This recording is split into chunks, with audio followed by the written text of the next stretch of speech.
Assalamualaikum warahmatullahi wabarakatuh. Perkenalkan, saya Putri Aryani Sapitri dengan NIM 8778301777. Video ini dibuat untuk memenuhi tugas 2 Filsafat Ilmu. Yang akan saya bahas kali ini yaitu filsafat ilmu dan pendidikan dengan hubungan timbal baliknya. Peran filsafat ilmu dalam pendidikan dibagi menjadi 3 poin. Yang pertama yaitu pengawasan konseptual yang merupakan memeriksa asumsi dasar tentang apa itu ilmu dan bagaimana pengetahuan pendidikan itu dibangun. Yang kedua itu ada validasi keilmiahan, yaitu menilai metode, bukti, dan kredibilitas klaim pedagogis. Yang terakhir ada penegakan nilai, yaitu mengintegrasikan norma etika dan tujuan pendidikan. Mengapa filsafat ilmu itu sebagai pisau analisis? Karena filsafat ilmu ini bertindak sebagai alat kritis yang memotong persoalan pendidikan melalui 3 dimensi utama, yaitu ontologi, epistemologi, dan aksiologi. Di sini ada diagram bagaimana tiap dimensi membedah aspek berbeda dalam persoalan pendidikan.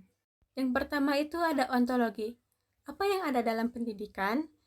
Yaitu fokus ontologi menyelidiki realitas pendidikan seperti hakikat siswa, kurikulum, dan konteks sosial budaya, menentukan apa yang dianggap nyata dan penting untuk diajarkan, seperti identitas peserta didik, tujuan kurikulum, dan konteks lingkungan belajar. Yang kedua itu ada epistemologi. Bagaimana kita mengetahuinya? Fokus dalam epistemologi yaitu menguji sumber, metode, dan validitas pengetahuan pendidikan dari penelitian kuantitatif hingga pengalaman kelas, yaitu menggunakan metode penelitian, peran bukti dan pengalaman, dan transfer pengetahuan ke praktik. Yang terakhir itu ada aksiologi, nilai dan tujuan pendidikan. Fokus dalam aksiologi ini yaitu membedah nilai-nilai yang menjadi dasar tujuan pendidikan, yaitu etika, keadilan, demokrasi, dan pembentukan karakter.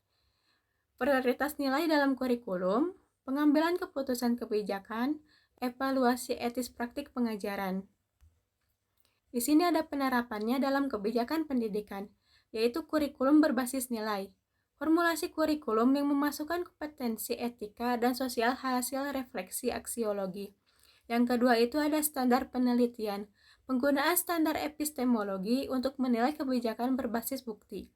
Terakhir yaitu ada keputusan berdasarkan realitas, yaitu pembuatan kebijakan yang mencerminkan kondisi ontologis komunitas dan kebutuhan dari siswa-siswa. Dan ini ada contoh penerapan dari kurikulum dan pembelajaran.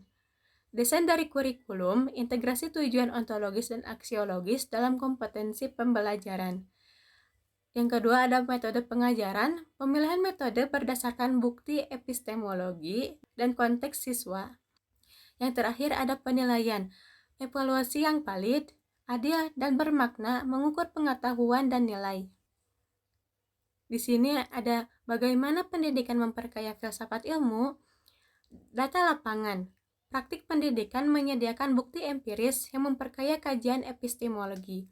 Yang kedua itu ada refleksi nilai, yaitu pengalaman di kelas memunculkan pertanyaan aksiologi baru dan prioritas etis. Yang terakhir ada konteks sosial. Variasi kontekstual memperkaya pemahaman ontologis tentang apa yang dianggap nyata dalam pendidikan.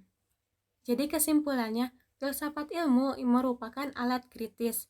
Ontologi, epistemologi, dan aksiologi memberi kerangka untuk menganalisis dan memperbaiki pendidikan. Pendidikan pun mengembalikan dampaknya, yaitu praktik pendidikan yang reflektif, memperkaya teori dan metodologi filsafat ilmu. Terima kasih. Assalamualaikum warahmatullahi wabarakatuh.